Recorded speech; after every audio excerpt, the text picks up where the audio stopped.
Well, good morning. Here we are for another edition of Live from the Heartland. We're up here on the very sunny stage at the Heartland Cafe at the corner of Glenwood and Lunt, where we bring you every Saturday morning another edition of Live from the Heartland. I am your host for this morning's edition. I'm Michael James, and it's the second day of the new year, 2010. All of you people who were watching sports yesterday may have seen Northwestern Auburn, quite an exciting game.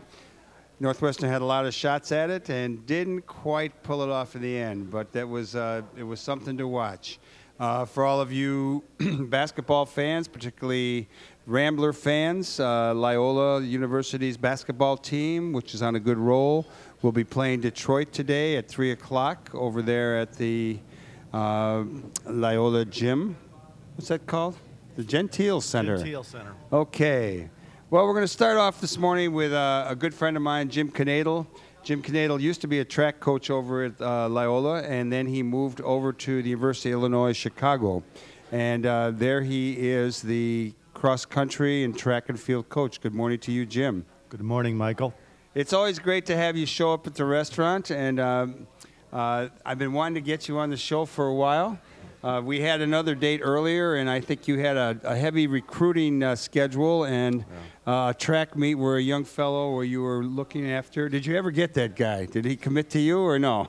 Well, we've got a signing date on February 2nd, and right now we're the number one on his list. He finished second in the state in cross country. One of the kids from York High School. He did a great job. That's good. Oh, we're going to talk a little bit about track and field, and it's the indoor season is upon us, or coming up soon. Why don't you tell us a little bit about your program at University of Illinois in Chicago, and then we're just going to take it from there. Well, we just kicked off our season. We had our first meet of the year on December 19th at University of Chicago, and it's always a great meet to start the season off with because it's a Ted Hayden Holiday Classic, and Ted Hayden was a coach at University of Chicago for probably 30, 40 years. He was a 1972 Olympic coach, and it's a great tradition to keep going in honor of his name. But we had some good performances there. We had probably about 10 athletes competing, and a lot of them started off the season in real good fashion, so I was real pleased with that. How long you've had this program, or how long has it been in existence? You may not be the first coach there, but you can't be much further on down the line because tell us a little bit about the history of the University of Illinois Chicago track and field program. I mean, I know in the old days they were running over at Navy Pier, where the police would be working out, and that's where the school started out, as I recall. Yeah. And now it's a massive campus. Yeah, it's changed. It moved in the mid-'60s. It moved to the site it is right now over in Little Italy. The school's improved tremendously since I've started. This is my 14th year at UIC. And when I started, the academic standards were very, very low. And one of the things that's very interesting is how the standards have changed. I'm having problems getting athletes into school at UIC that are getting into Loyola and DePaul. So it's changed quite a bit over the years. Because it initially was they would take anyone that wanted to get into school, and now it's very, very selective. Why don't you tell us about the conference you're in, who do you go up against, and the events that will be coming up in the course of the winter season in track and field. Well, we're in the Horizon League Conference. It's a mid-sized conference. We've got some Wisconsin schools, Butler from Indiana. We've got Detroit Mercy. We've got Wright State, Cleveland State, and Youngstown State. And then, of course, Loyola from who is probably our biggest rival. We compete head-to-head to them. It seems like it goes back and forth. In track, we beat them most of the time. In cross-country, they beat us most of the time. My goal has always been to be the top track team and top cross-country team in the city area, and hopefully we'll get that this year. Well, when I first met you, you were coaching at Loyola. And you guys were working with Gordon Thompson, who went from Loyola to DePaul and then to Clemson, and now he's at St. Francis in Pennsylvania. And you guys really put together quite a team, both in cross country and in track and field. Why don't we share those memories a little bit, because there was a whole trio of guys, maybe 4 guys who were All-Americans. Loyola really had it going for a while. And why don't you talk about how you ended up in the coaching business, and how that program developed and how you ended up where you are now? Well, I know Gordon Thompson did a great job at Loyola. He started out at 24 years old, being the youngest Division I coach in the nation. He was at a school that had a good tradition but no facilities. And one of the things that I was always impressed, he was one of those guys that got down and dirty. He didn't mind doing whatever he had to do to make the program good. He actually built an indoor track, literally built an indoor track in the top alumni gym. And I think that in itself is a tremendous feat that showed his dedication to the team and to the sport. That was a phenomenal thing. It still stands to this day, and I hope with the remodeling of the alumni gym that it continues to stay in that facility.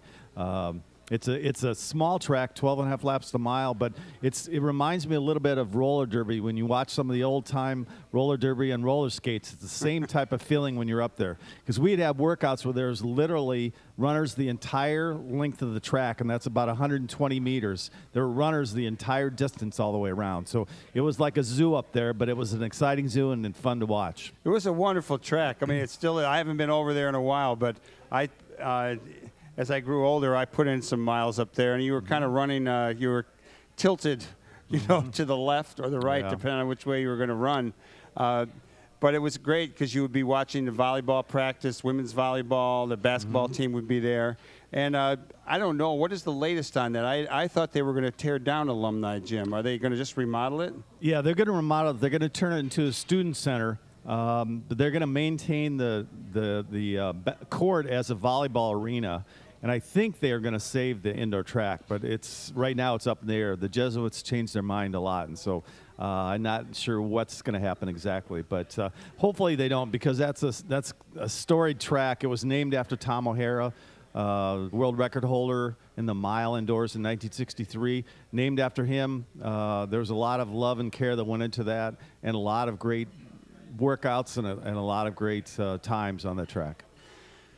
Why don't you, Jim Knoedel, tell us a little bit about how you ended up going over to UIC, University of Illinois Chicago, and what it was like showing up as a new coach at a university and really building a program.